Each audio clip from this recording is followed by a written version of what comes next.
Hi everyone, Only One United. It's Natalie here, as you know. Back again. Hope everyone's well. Hope everyone's doing fine. I'm here with Paul. Paul, do you just want to introduce yourself? Tell people if they might not know you a bit After about you. I'll try, yeah. Afternoon, folks. For those of you who've watched Only One United a lot, you might remember he coming on back, God, 2 Decembers ago now, when all the stuff with Coventry United happened. So Coventry United are my team. I cover them. Talk a lot on Twitter about women's football in general, which seems to be more and more talking about Mark Skinner and Man United. Um, Me and Nat are in the Women's Football Fan Collective as well, so that's where we know that. And I do commentary for the FA Player, so I wear about 4 or 5 different hats. But watching the WSL this season, I've started to talk more and more and take more and more of an interest to cover it rather than just the Championship. And becoming more and more part of WSL Twitter, which is interesting. It's one of the things we're going to talk about this evening. Yeah. But yeah, delighted to be on that.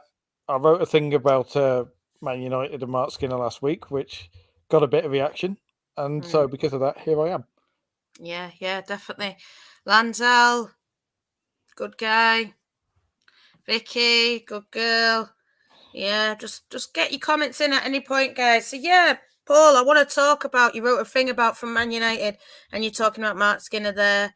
Just tell people, I suppose, a brief overview. It was on Since 71. We can link the article definitely up on our Twitter and in this video later.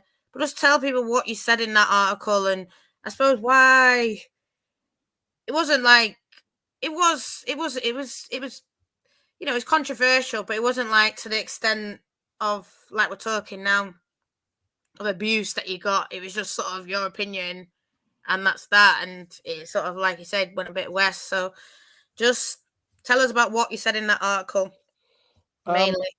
it was for Since 71, and Since 71, obviously, for everyone who knows, of a major, they cover women's football all over the place.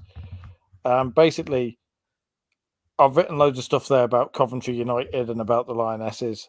But this season, I've been noticing more and more in women's football Twitter, obviously United fan Twitter and everything else, and lots of people engaging, and all the talk about Mark Skinner. So I thought I'd try and I'd look into it and almost write a kind of outsider's perspective, because it strikes me that the debate over United and the squad selection and stuff is very polarized, if you like. Mm. And I was looking at it, and I've been watching from afar, and there were things about Manchester United in general and the coverage of it, even though they're one of the, if you like, the big four teams, there's not much written about them compared to Arsenal, Chelsea, and Man City. No, when there's been more this season, and it's interesting. There hasn't been much discussion critically about Mark Skinner and Man United. So I kind of looked into it and went, well, he's getting a lot of stick. He's a very polarizing manager, despite United being top of the table or second in the table. So I looked into it, and then I've been noticing things, and it just seems weird to me as an outsider. Players that that 90% of the WSL would kill for are just not being used, and every time Mark Skinner talks about them, I don't know whether it's being autistic or whether it's always looking deeper for things, but there's something off, and so I wanted to try and write about that and express it and see what people thought about it, and I just looked into it and wrote about.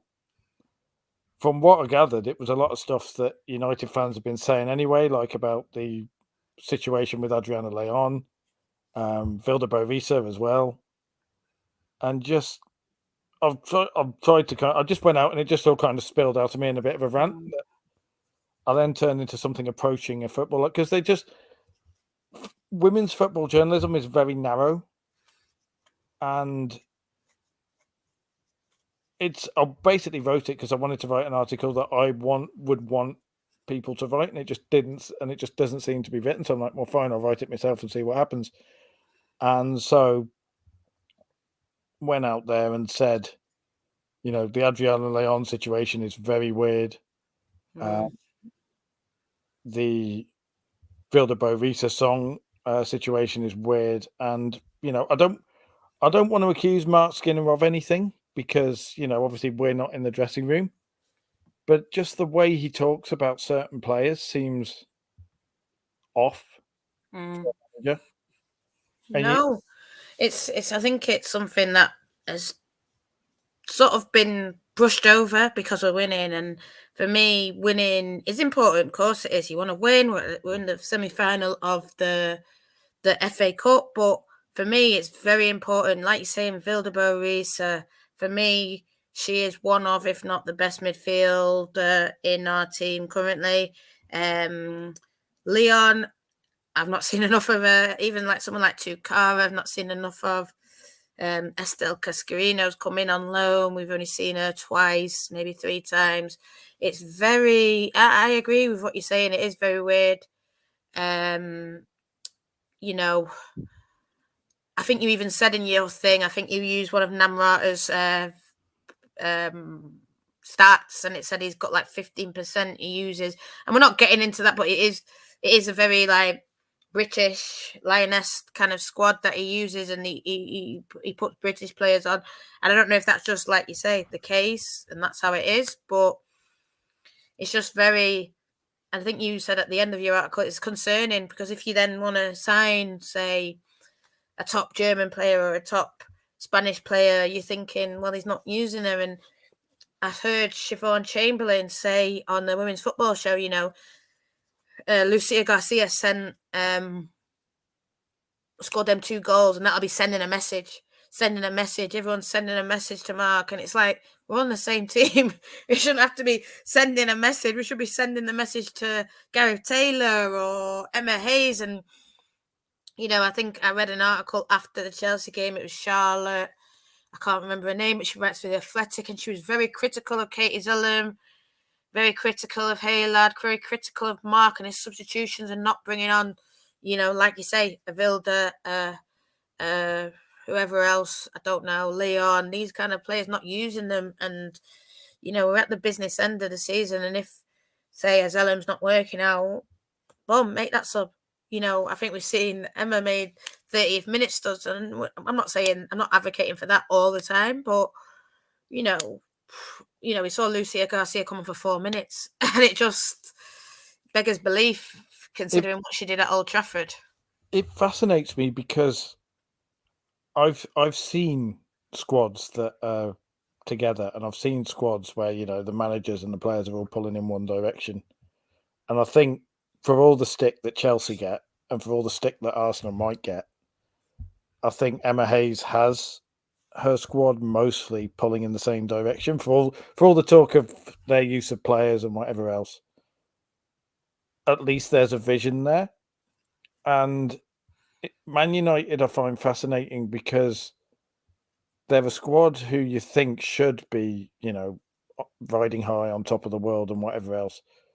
But it's almost as if you've got the players and then you've got Mark Skinner. You haven't got all in one go. And to some degree, admittedly, you need that. But, you look at what's happening with Tottenham on the men's side. You look at Antonio Conte. And I just look at it and sometimes I wonder, is that what's going on at Man United to some degree? And it was interesting after I wrote that article, looking at the likes on Twitter, that people connected with Manchester United players, liked it and shared it. And I remember asking you and saying, this is weird. What's, did Man United read this? Because I don't want to be writing this stuff. And then, we look up in a year or so's time, if I'm interviewing Mark Skinner, he turns around and goes, you're that arsehole who said this, this and this. But clearly there's, players don't do things without a reason. And I thought stuff like that was very telling, that you've got players connected with Manchester United players and not players who are on the edge of the squad. Some of them were people who are connected with players who are playing a lot for Man United, who are really popular in Skinner's squad. And so you look at that and go, my journalism brain is going, something's going on here. And I can't put my finger on it, but I want to write about it. And like you're saying, Namrata's thing about how the proportion of squads usage is just so out with Man United, like compared to every other squad in the WSL. It's just strange that you've got, Britain FC going on when you've got some of these fantastic players like Adriana Leon's an Olympic gold medalist. She's starting for Spain, starting for Canada even. Vilda Rovita is, a Norwegian thing. You've got international managers going, our players aren't getting treated well. That doesn't happen in women's football. So I guess I wanted to dig a bit, and that was where that article came from, and it seemed to strike a chord with a lot of people. Like you say, I mean, I think that's all I can say, Paul. You're saying about people connected and this and that. I mean, it does trigger things in your mind, what's going on. And then, I mean, obviously, that's what women's football is about. People do like everything. And I do think people do read everything. And there's no doubt in my mind that Skinner does know what fans think. I mean, he even makes reference to it. People want me to rotate more. People want me to do this. So I think he does know what people are saying. And like you said, isn't it? It's, for me, it was getting, when everyone knows that the Norway one is a bit funny. She can be funny at times. She was a bit funny with Beth Mead, Hegerisa. But when even Bev Priesman, quite respectable. I know that Corinne Decoration now been sacked, but what she said about Tukara was, we would play her if she was playing, but she's not playing. And it's just said it direct. And that wasn't, abusive or anything. It was just very to the point. I'll pick her, but she's not playing. And that was it. And I just, when you're hearing international managers say that, and yeah, we're at a point in women's football, I don't think we're at the point where you look at Marcus Rashford, and I know he's got a lot of stick because he didn't go to England, but we're not at a point where a player can just say, I'm not going to international duty. I mean, I'm not saying that Marcus doesn't like his international duty or anything like that, but, he's played a lot of games. He's probably going to play a lot more. Played all the World Cup, and, he for whatever reason, he was carrying a little knock because he's ended up talking about recovery, which we know he has been taking a few knocks recently.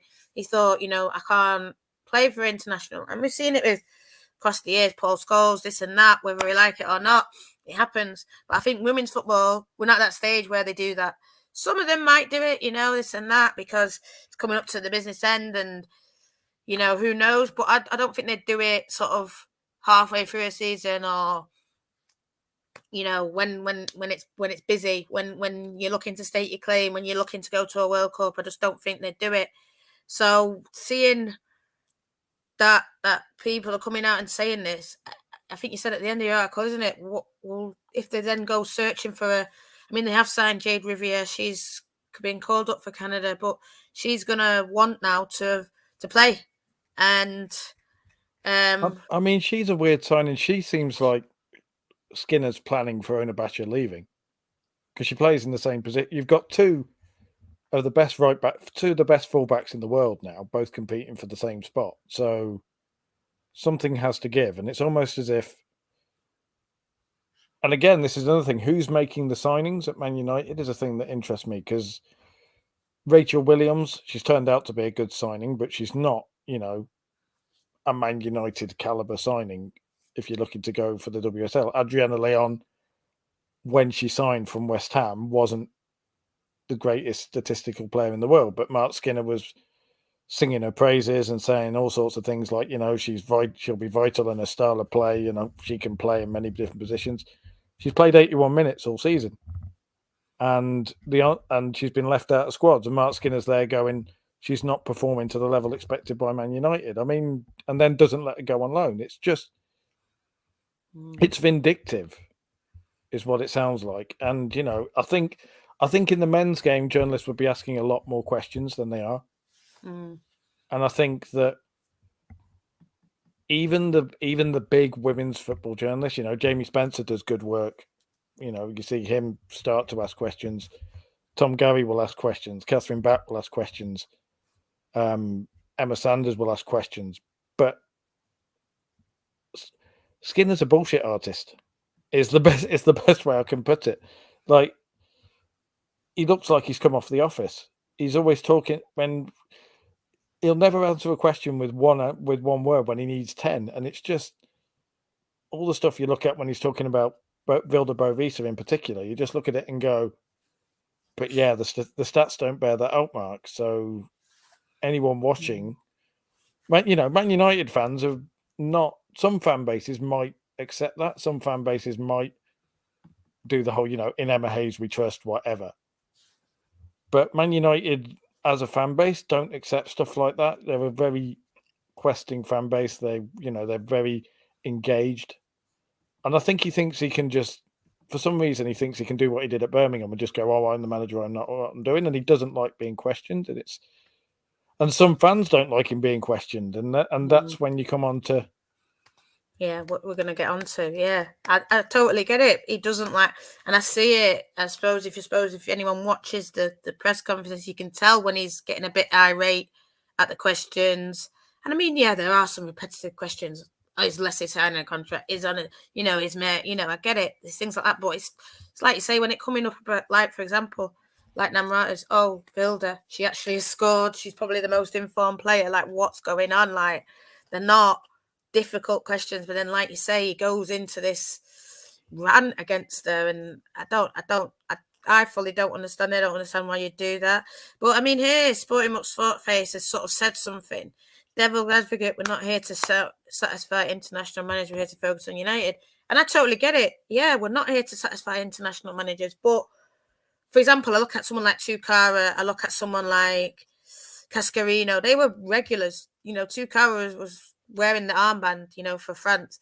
And we're not here to satisfy international managers, but to sign a player on a 2-year contract for me and then never play her,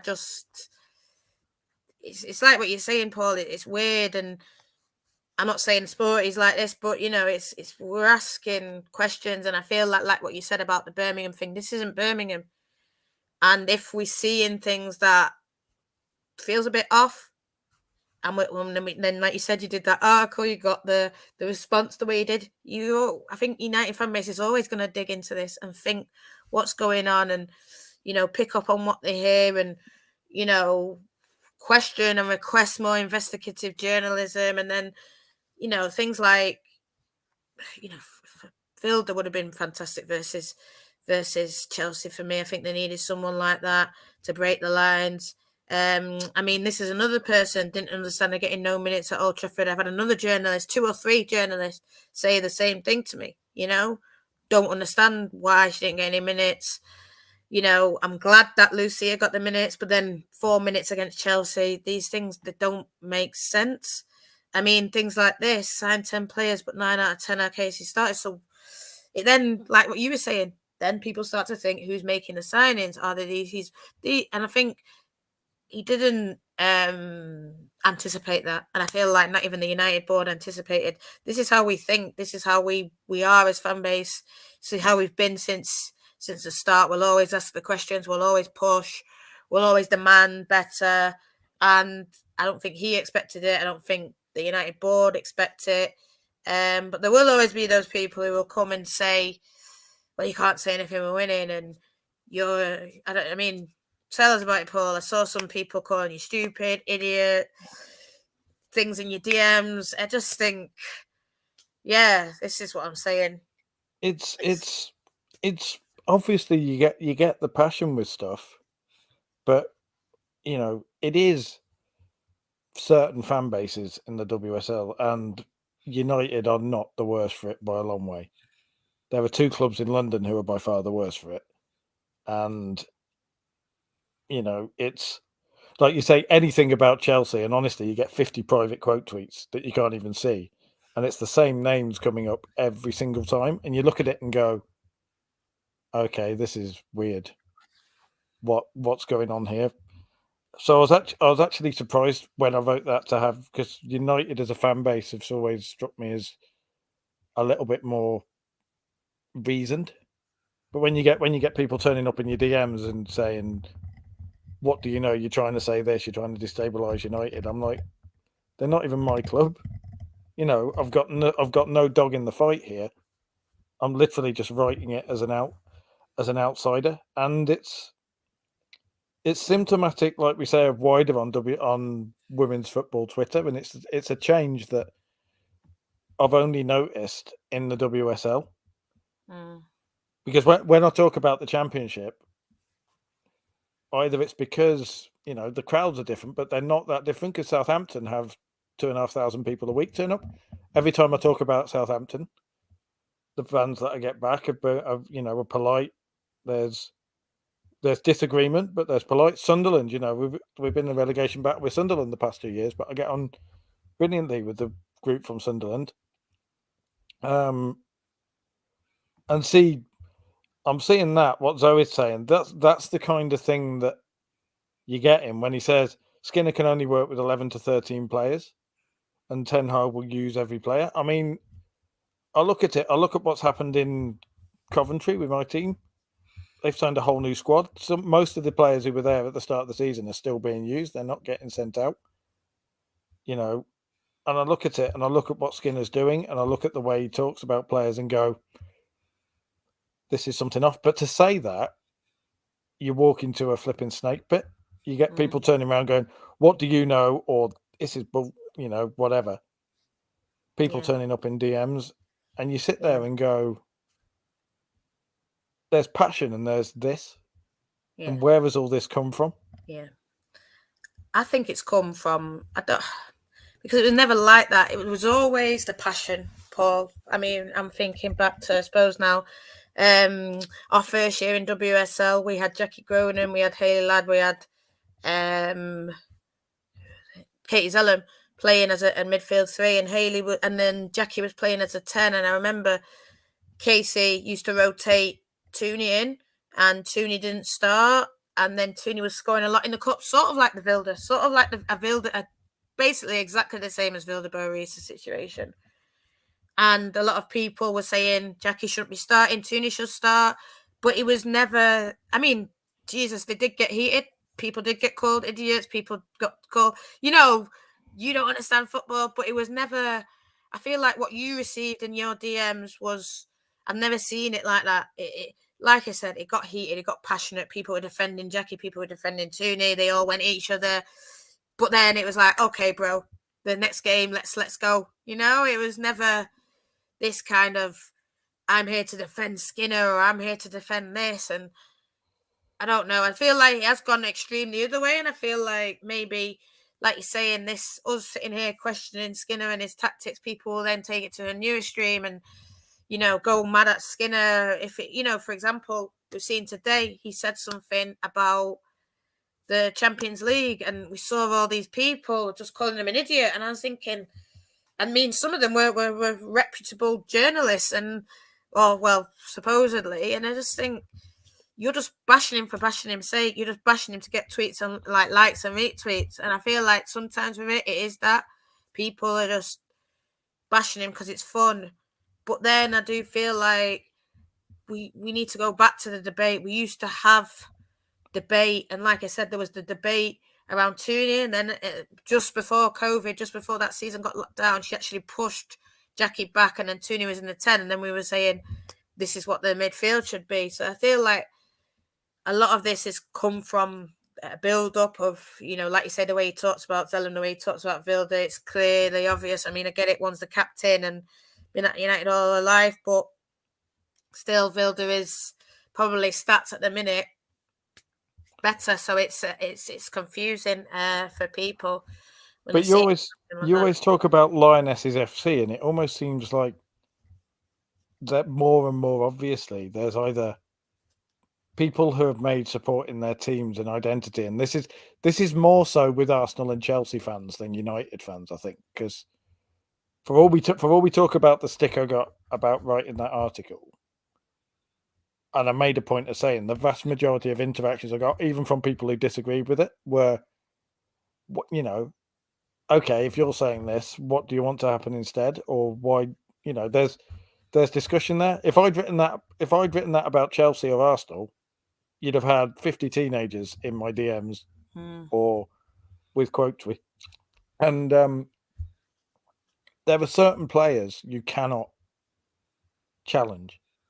Like if you say anything about Leah Williamson, even if it's a minor thing, I said something the other week when Stina Blackstenius scored, and people were going mad about Leah Williamson's assist, and I'm like, she's trying to find Vicky Pill over there. She's overhit that, and it's gone through. And Blackstenius is the stick you get from flipping Lionesses FC people. Oh, Leah did this. She meant it. You don't know what you sat there going, she's not going to see this, lads. She's not. Why are you? And I suppose the same thing happens with the Skinner stuff and the people who are. And I've been, there's times when I've said, Katie Zayden, why is she not playing more for England and stuff? But to see the way some fans talk about her, and you just look at it and go, maybe you should go outside. Like, yeah. It's obsession. It's dangerous, and I think to some degree it's driven by the fact that some of the journalists are very obviously, in the podcast, are very obviously fans of a particular club, and they'll join in with it.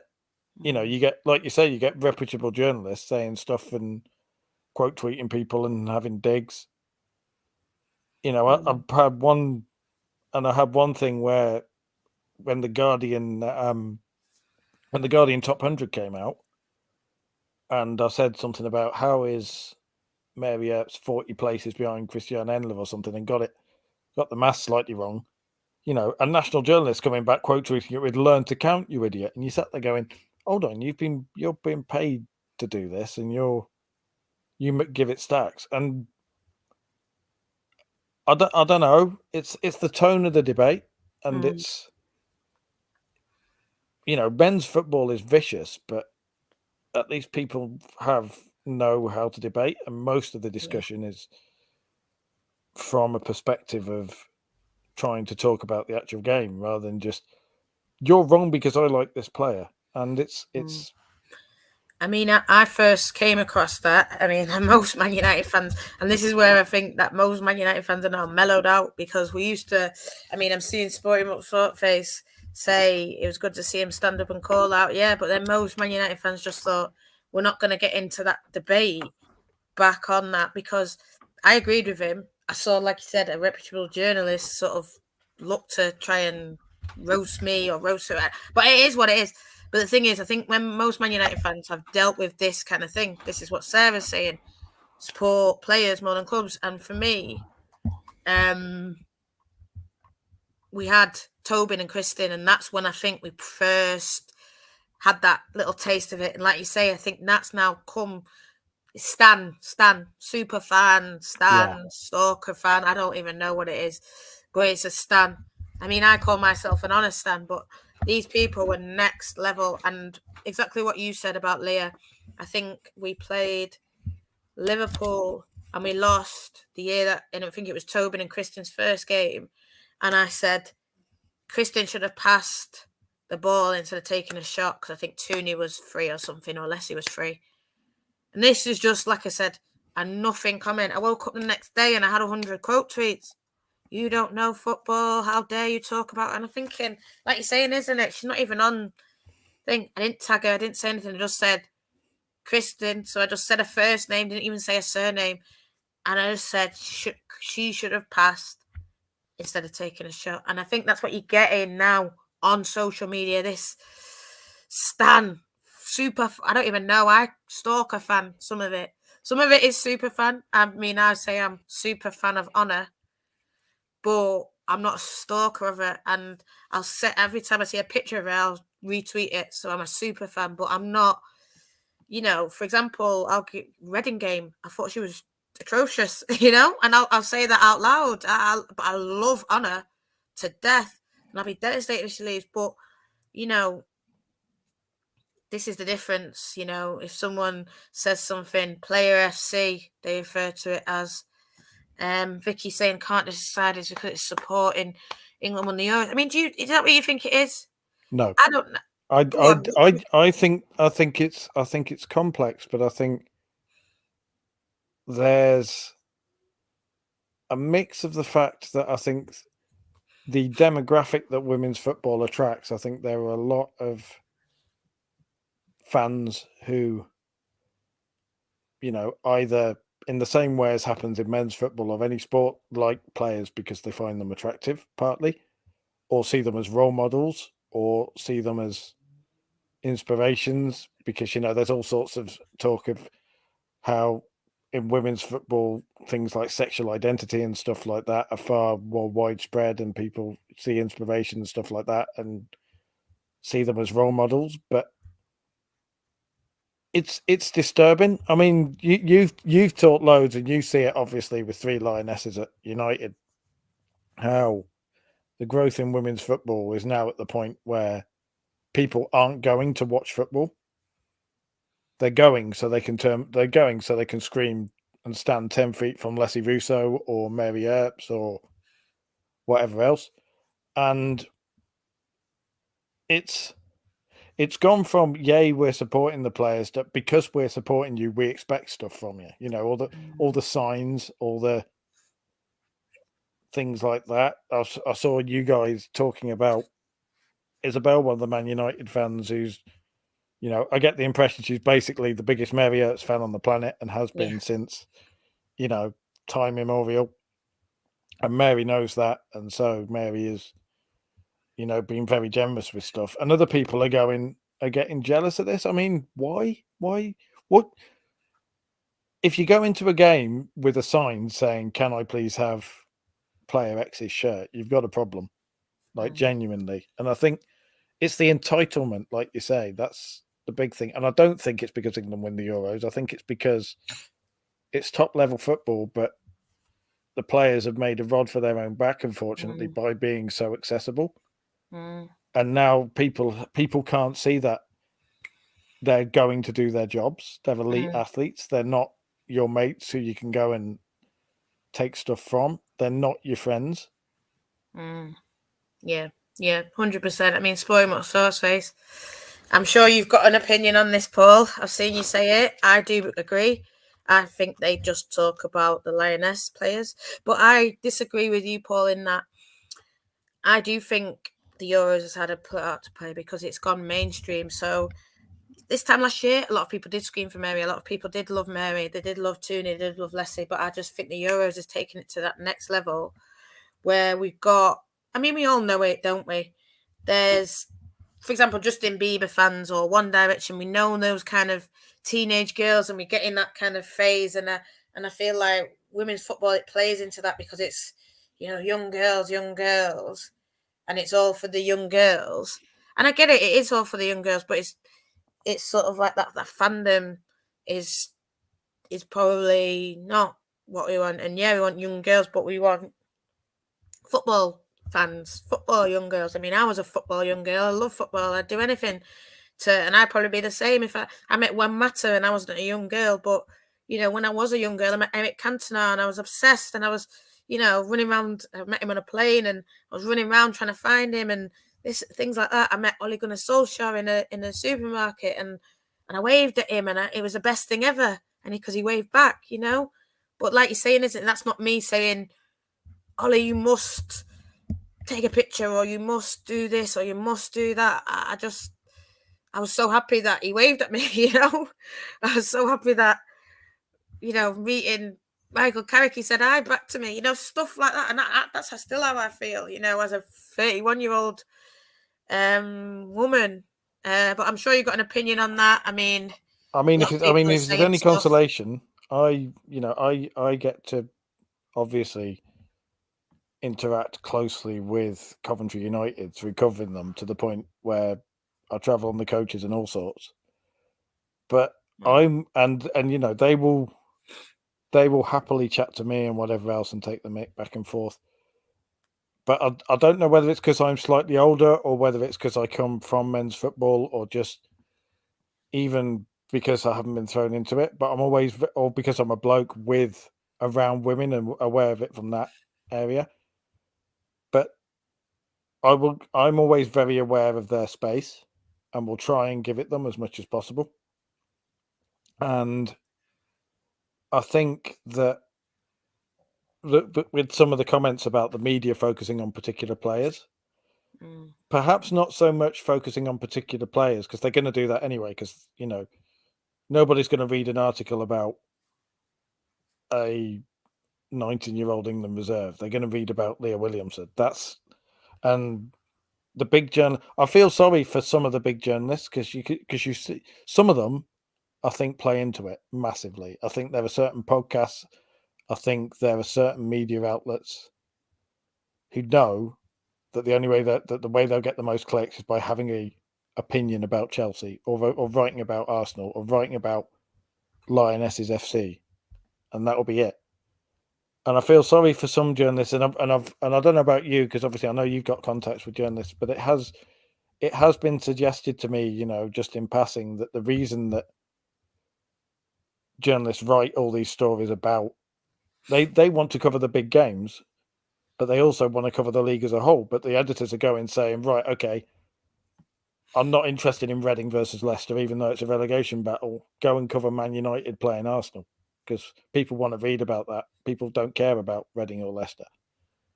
And I think the people controlling the agenda of women's football coverage and almost doing the only way we can sell this is with the top 4 teams and not allowing other teams to be seen is the problem. And, turning it into and focusing on Lionesses FC for clicks means that fantastic players, even at Man United, the international players don't get noted.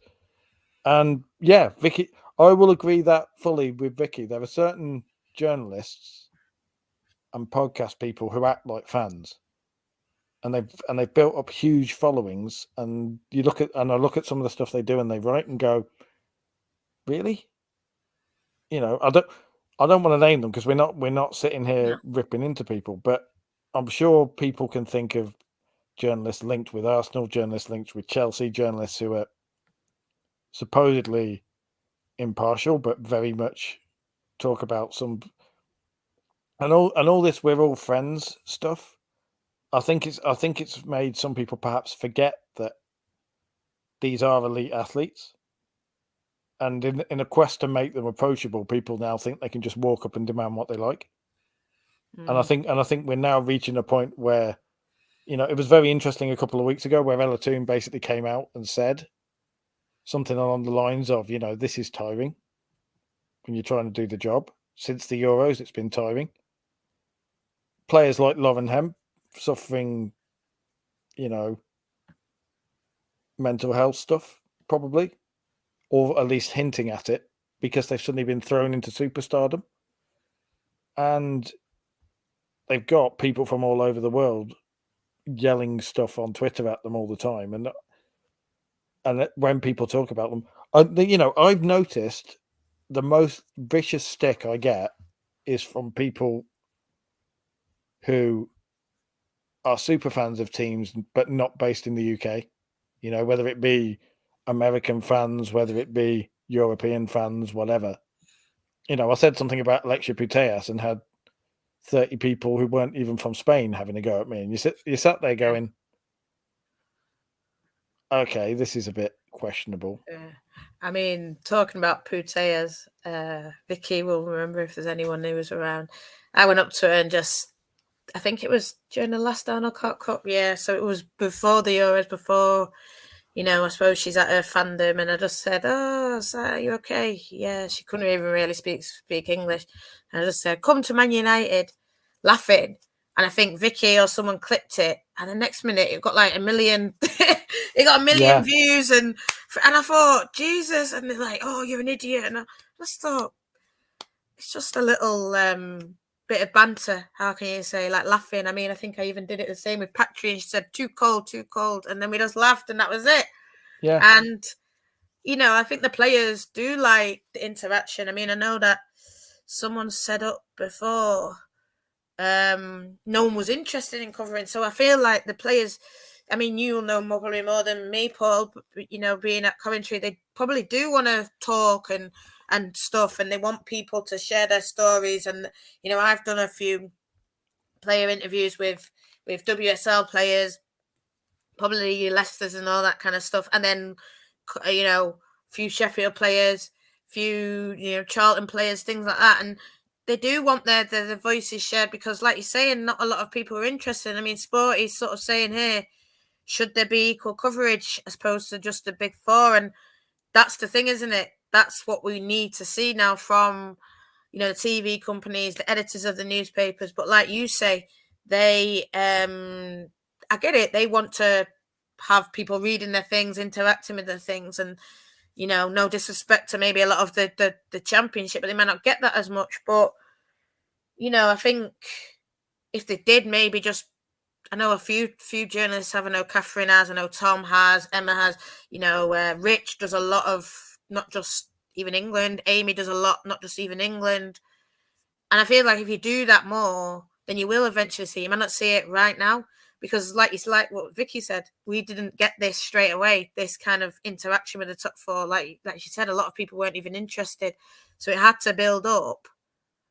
But it's what it is. What is scary though is how people dictate. They try and dictate how you report on it.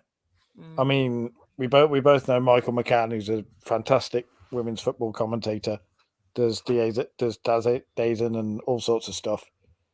The stick he got simply for using Frieden Ronholm's name properly, and he does it to this day. You see Arsenal fans take the mick out of him. You see people accuse him of doing stuff, and it's driving people. It's going to drive people away. If I come in, luckily I've covered ice hockey before, and that was fairly vicious in terms of fan interaction because it's a small sport and everyone knew everybody. If I was coming in as an 18, 19-year-old to try and cover women's football and getting the level of stick and abuse that now Michael's getting, or some of the bigger journalists are getting, like the quote, like Emma today, just for reporting what Mark Skinner said, Emma Sanders, the quote tweet she was getting, and it's all the same names and it's all anonymous accounts. And the thing that I wonder the most is how have we got to this and why is nobody challenging it more, that women's football is basically being allowed to become very, very toxic very, very quickly. And it's because all of the narrative is we're all friends, we're all happy, look at these inspirational lionesses. We don't have rivalries in women's football, all that sort of thing. It's like, we played Coventry Birmingham at the weekend, and before the game, the banter back in the press box was vicious. It's respectful but still vicious. There were slurs said about people from Birmingham and what they do and what people from Coventry do, all the usual sorts of stuff. But at the end of it, people realise that that's how a rivalry works. And it amazes me that, people are trying to pretend there's no rivalry when Man United play Liverpool in the women or whatever there is. Especially like you say. I mean, you're a Mancunian, so you'll have far more of an opinion on me. But I'd imagine the likes of Katie Zalem, Ella Toon, or the native Mancunians or the Man United fans in the squad are going to be going into a Liverpool game thinking, right, we'll sharpen our studs for this one. But if they say that, then all hell will break loose. Yeah. I mean, I remember it was Matt Baird who sort of said, oh, it's not a rivalry. And I remember the very, very first game we played against Liverpool, and Vicky Jepson says there wasn't a rivalry. And that stoked up a lot of anger, I suppose, from United fans. And, she got a lot of stick. A lot of other players got stick. But then that was back then, I think it was 2019, there was a lot of, oh, this is not what we want, this is not what we want. But then since the game that we just played, what's Sean Rodgers has come out and said that's the most stick she's ever got at all angles of the ground. Just United fans were just, you can't kick a ball, you can't do this, ripping her to shreds. And now it's suddenly, oh, that's what we want to see and all this. And it's mad that it's changed so much in such a short period of time. I mean, this is about 4 years that's changed. I mean, I don't know. It's going back to sort of what people are saying. Lanzell said something here. I don't know what you think. The league needs expanding. I do think that, because I feel like if it was bigger, you wouldn't get this kind of concentration of looking at that, because, you would have to look at more, you know. I mean, maybe you still would, because, you know, you get, like what you're saying, if there's a big Man United game, even if it's not against the top three, the most journalists will go there because the title race, whereas they won't go to Brighton versus Reading, that is a 6-pointer, really, and it was 1-1, and no one's really talking about that. I mean, Vicky's saying here, Championship, playoffs. I mean, you're a Championship fan. I'm a Championship fan as well. I mean, Vicky's saying the next broadcast deal cover both leagues. Of course, that's what we want. We need more. You know, we're looking at a thing, aren't we? You know, showing more Championship games. It's something that needs to happen, because I feel like it will spread it out a bit more, you know, and I feel like you're saying, it's unhealthy, this obsession, this concentration, and everyone just picks Man United or picks this one, and it's all about Tuna, it's all about Russo, or it's all about Leah Williamson. There's more to each team than just the 11 Lionesses, or however many Lionesses there are. But you wouldn't know that watching Sky, and you wouldn't know that with a lot of prominent journalists. Like genuinely, there's things with.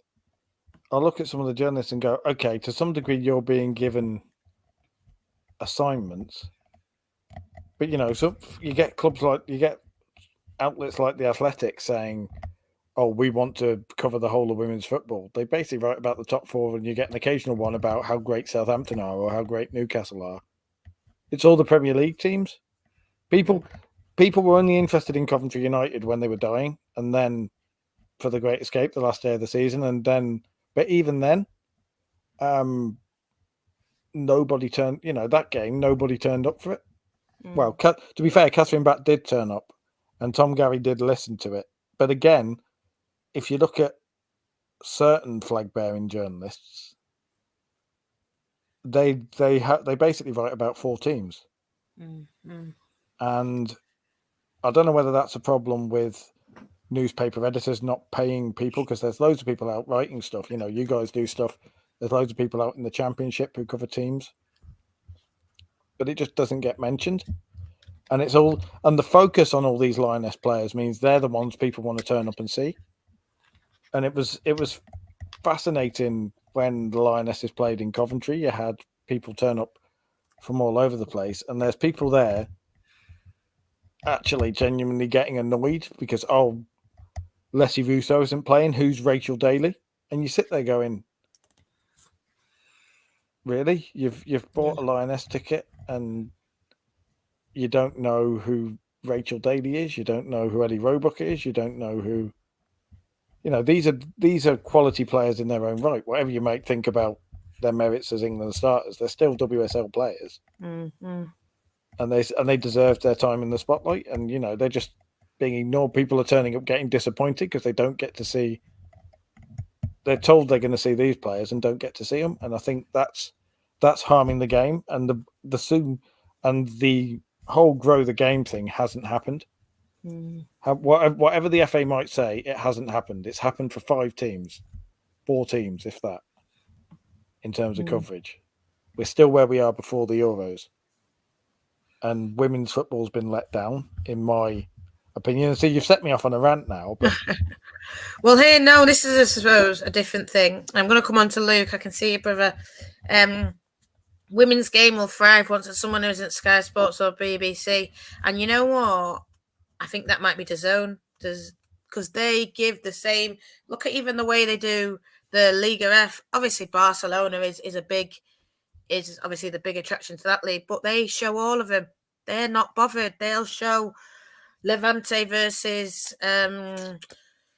They're not bothered. They'll show every game, and they'll all get the same kind of standard coverage with top journalists. You know, I know, like our friend Michael, he was doing Levante versus Sociedad, you know, and these might not be teams that people know, but they're brilliant teams and in their rights. You know, Levante's up there challenging Real Madrid, and you know, Sociedad maybe not had the great season, but you know what I mean. Like, he'll do those games and they'll cover it all, and I do feel like we are at that point where maybe, it does need to get to that in women's football. We need to just have it all.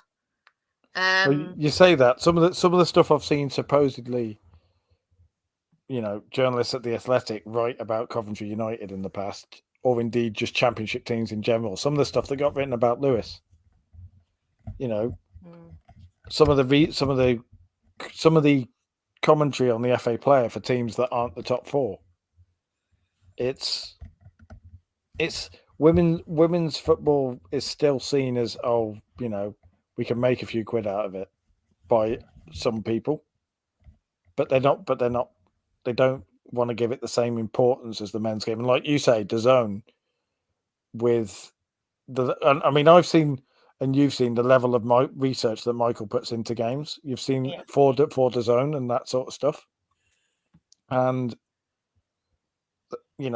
women's football needs more people like that who will treat it as a primary job rather than something they do in addition to men's football, or in addition to covering the top four, or it needs more journalists to be more than just fans who are writing more about the team.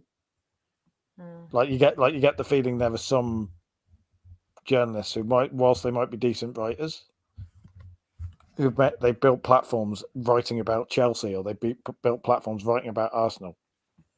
And if you ask them about, go and cover Leicester versus Reading, or go and cover a European game, we see it with the Guardian Top 100. It just, some of the weirdness in that. There's a Lionesses bias in it. There's Alexi Putellas getting number one despite being injured for a year. It's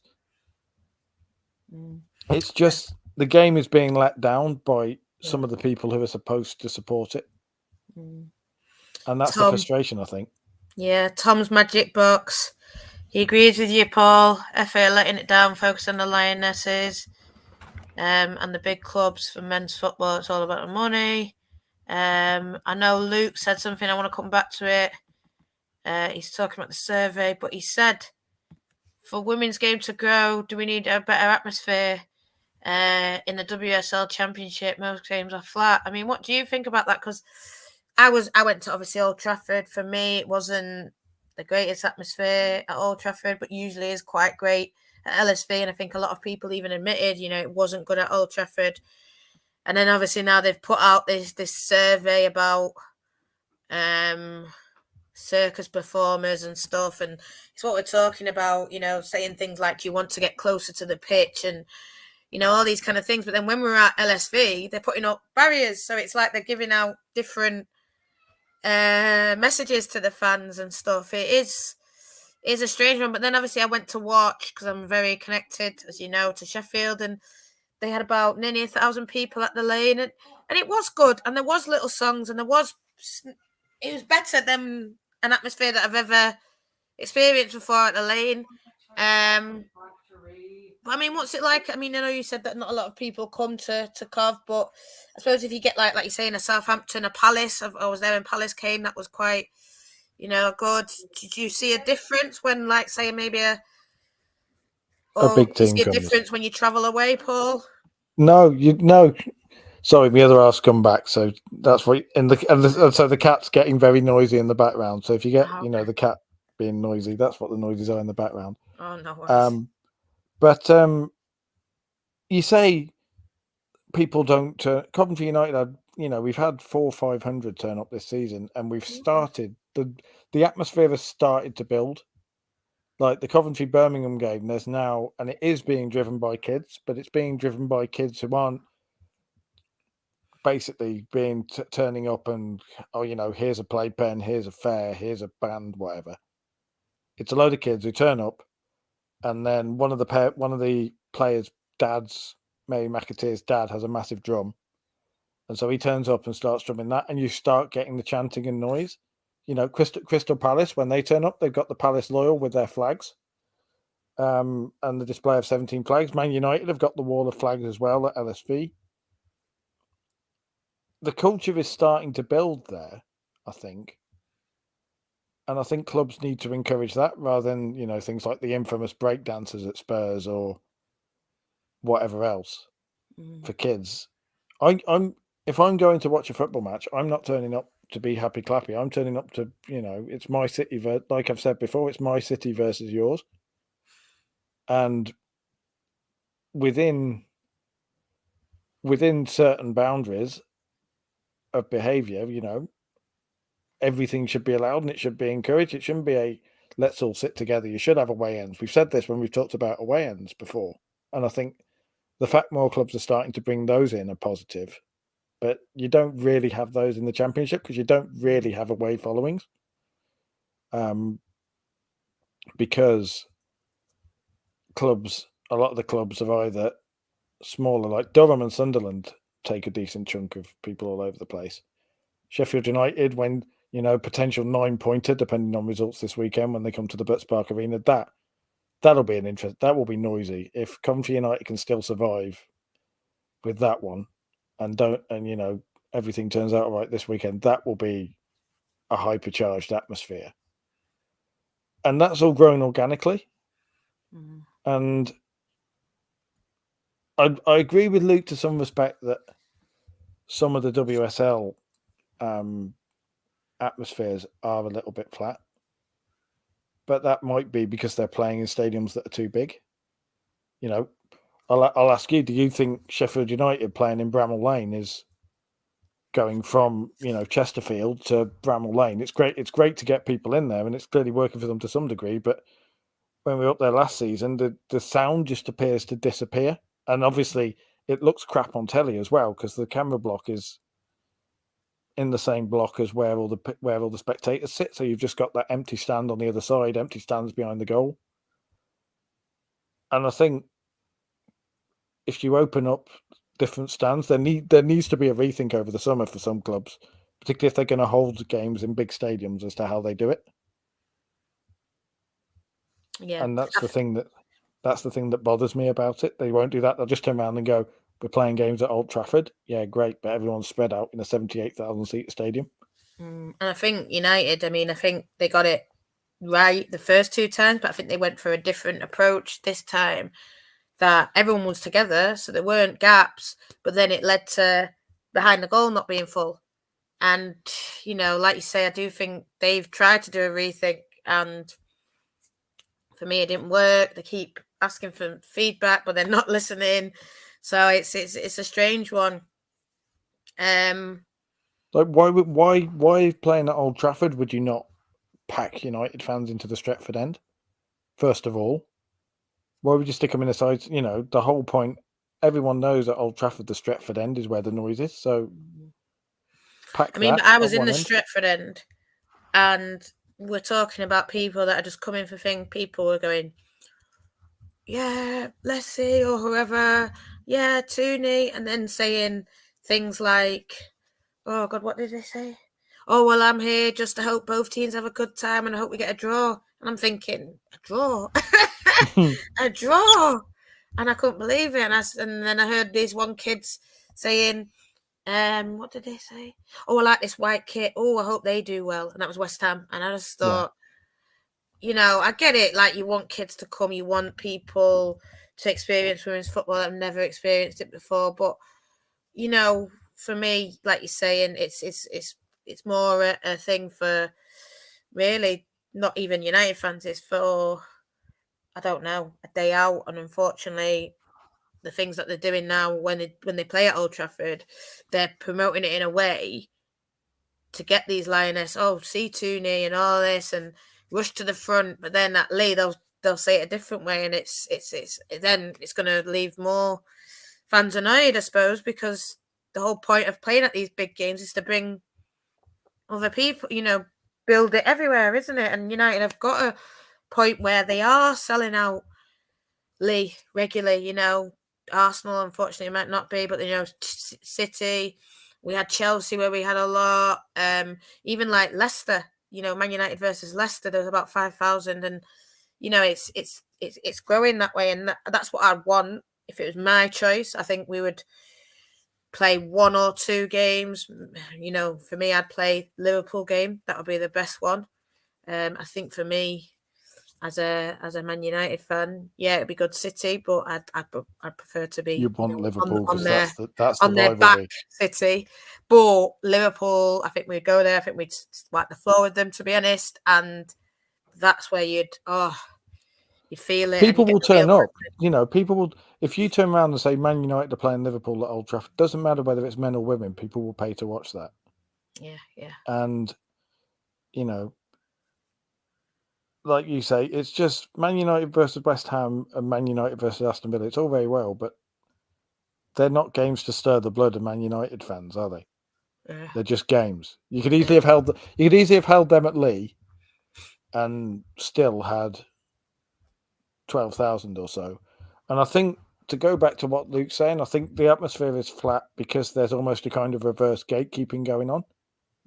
I think because people are so focused on the women's football is friendly and everything is lovely and everything is nice, people turn up and they almost don't feel that they can turn up against Liverpool and give it stacks. And Oh, well, I tell you what, if we play Liverpool, put me right next to that away end. All day, put me right next to that away end. And just, I mean, God, there's games when I was young, a kid, and we played Everton, and that's all I did, just stand next to the away fans and chat. They were chatting at us, and just, that was it. And that's what football is. And I was a kid and I loved it. I thrived off it. I was like, put me there, put me there, put me there. if you Any put big Man game, United put versus me there. Liverpool at Old Trafford, you get 50,000. Oh, sell because it out probably. because I don't. Well, maybe you'd not have sell it out. Liverpool fans.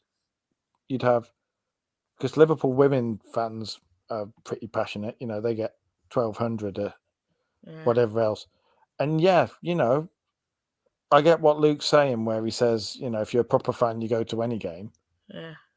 But if you're trying to convince people of the legitimacy of women's football, whether they have never been to football before in their lives, or whether they're men's football fans, and you turn around to someone in Manchester, some kid in Manchester who has been priced out of going to Man United versus Liverpool at Old Trafford for the men, and go, you can go and watch Man United women versus Liverpool women at Old Trafford in the Stretford end for a tenner.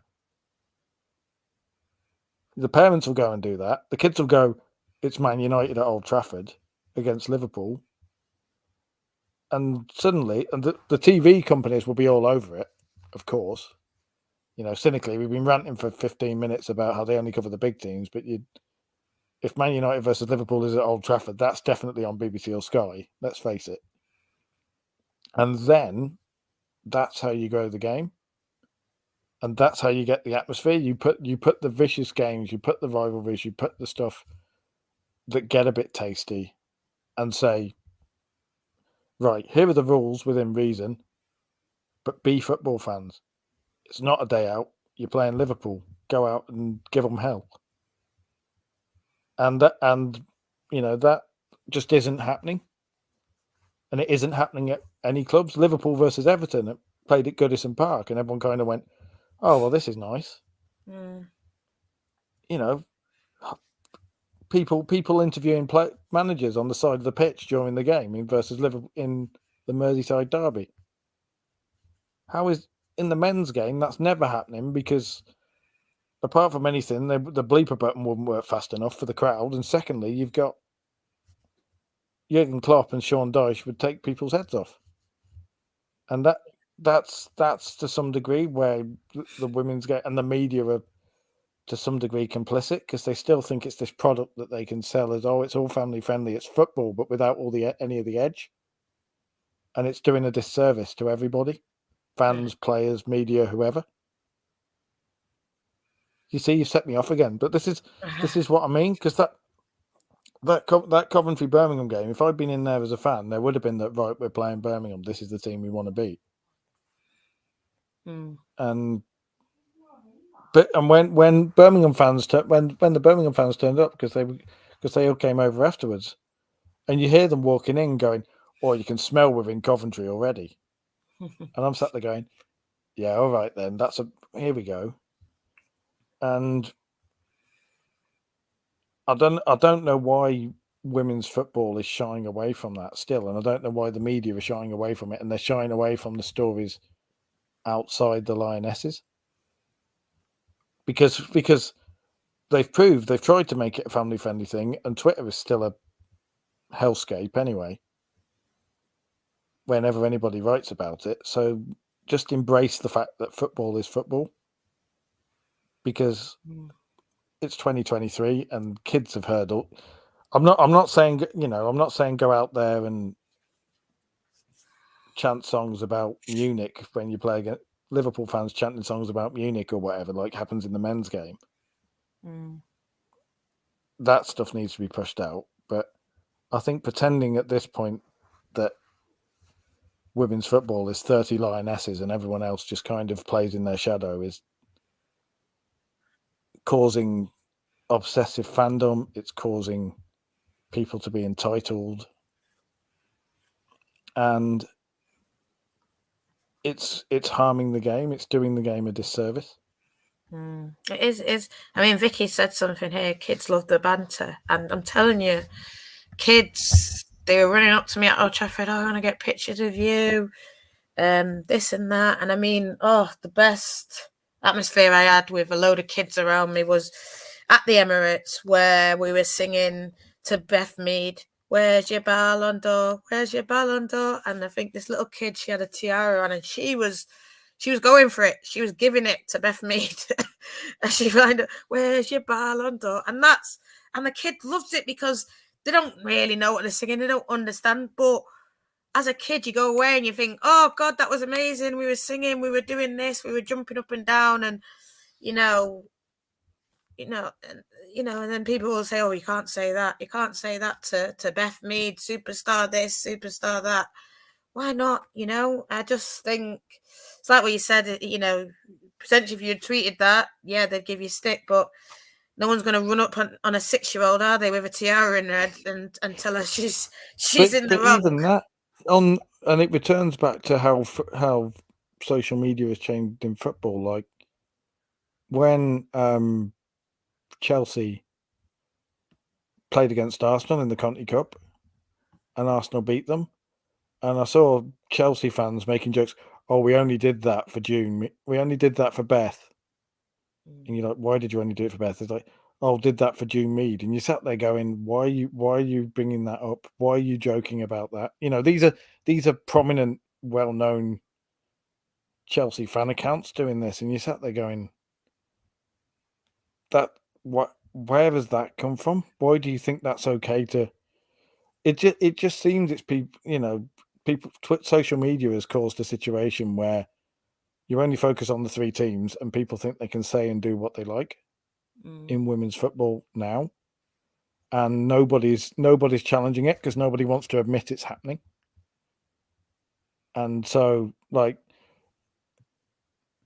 if you have banter driven where you have the kids enjoying it and stuff like that in the ground, then that's fine. But people are saying don't have it because they're worried that social media will get worse. It's already there. Don't pretend it's already there. Just embrace it. And it's better for, if people like you and the United fans are singing chants like "Where's your Ballon d'Or" at Beth Mead and everyone's loving it, and she's on the pitch going, "Right, I'll show them," who's losing?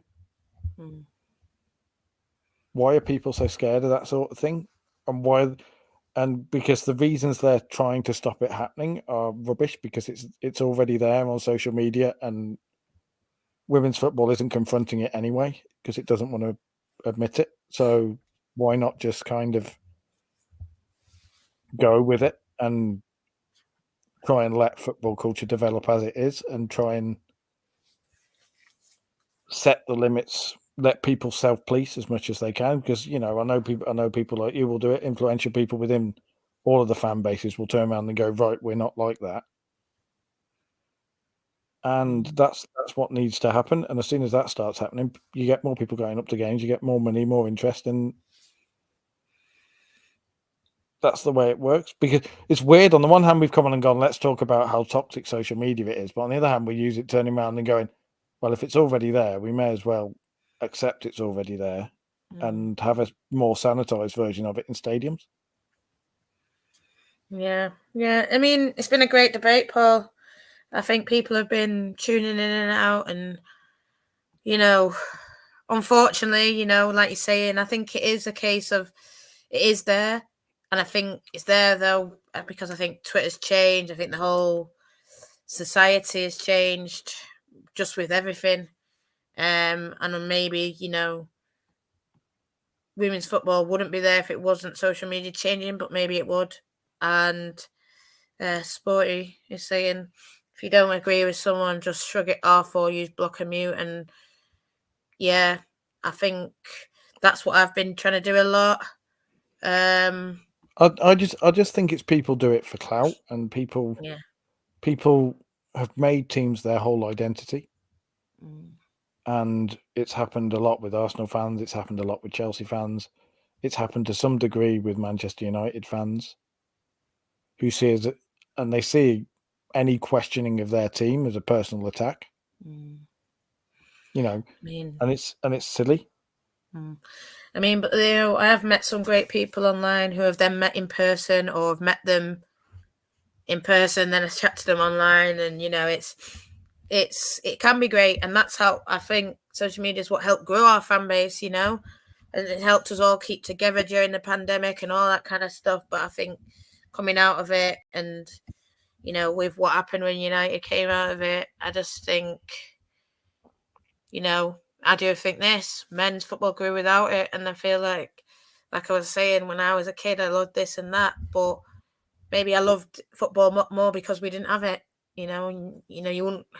If I thought a player was good, I could just think that in the comfort of my own home, and maybe a couple of friends, we would talk about it, but then you wouldn't have someone calling you an idiot for it, and like you said, in the other part of the world. And that's, it's great to connect people, but then you do get that abuse, and it's unfortunate, and we don't want it to ruin it. Women's game is growing, and I think like you keep saying, the thing that needs to happen is people need to keep demanding more in terms of coverage. They need to keep demanding women's football is given the same kind of scrutiny as men's football, because returning back to what we were saying, the thing I wrote about Skinner, you see 10 or 15 of those written a season about Premier League managers, and nobody bats an eyelid, and people expect it, and the fact that people don't expect it or react so violently to it in women's football, I think, is the fact that you've still got journalists pretending it's all pally. They all go with their mates, they all go and watch Huns FC, and it's all great fun, and the conversation on there is all friends. And so that's why you get people like the journalists that we mentioned. I can name some, you can name some, who stand out because they treat women's football just as football rather than as some sort of inspirational thing. And they will write, Man United were rubbish, or there's questions over Mark Skinner's squad management. Chelsea aren't that good. Man City are struggling. Yeah. When we see more of that, then I think it'll be great. And I can see people still saying things, but listen, guys, and Paul, thank you so much from the bottom of my heart. I really appreciate this, and maybe we can come back on again. You're always welcome, and we can talk more championship. I'd love to. Oh, are you coming down to the Butts Park for Coventry United versus Sheffield if it is a 9-pointer? Yeah, and if it doesn't clash, I will. Yeah. If it doesn't clash with other things, then I will. I'm going to watch Grace as well, so I don't know if they've been to Bristol. Have they been to Butts Park? Oh yeah, Bristol have been to the Butts Park already. Okay. You and I have talked about Grace Clinton, because when she's a fantastic player for Bristol, but she doesn't exactly hold back challenging goalies. She's not popular in Coventry because of that. Yeah. But we love Grace. Grace is our girl, man. I love Grace. And Safia Middleton Patel in Coventry as well. Yes. We love her in Coventry. She can come back. There was actually talk of possibly, whatever happens next season, trying to get her on loan for a season. Yeah. Particularly if we go down her a year in the third tier, the same way the likes of Alyssa Ahern have gone to Burnley and other clubs have gone. Yeah, definitely. I mean, she's not on dual, so it'll have to be a full loan, but Yeah, man. I think let's do it. Oh, I can hear that cat now in the background crying. Yeah, there you go. She's up. The cat's crying. He's not fed. He's not fed this cat. Let's not. They'll come after you for that now, Paul. No. They will. They will. They'll animal abuse and all sorts. Yeah. No worries. I can hear it crying. I'm going to let you get off. But listen, guys, thank you. Like, share, subscribe. Only One United on Twitter, Instagram. Obviously, get on the YouTube. Go and watch our other videos. Got a lot more content coming. So, take care, guys. See you soon. Indeed. Take care. Thanks, folks. Thank you.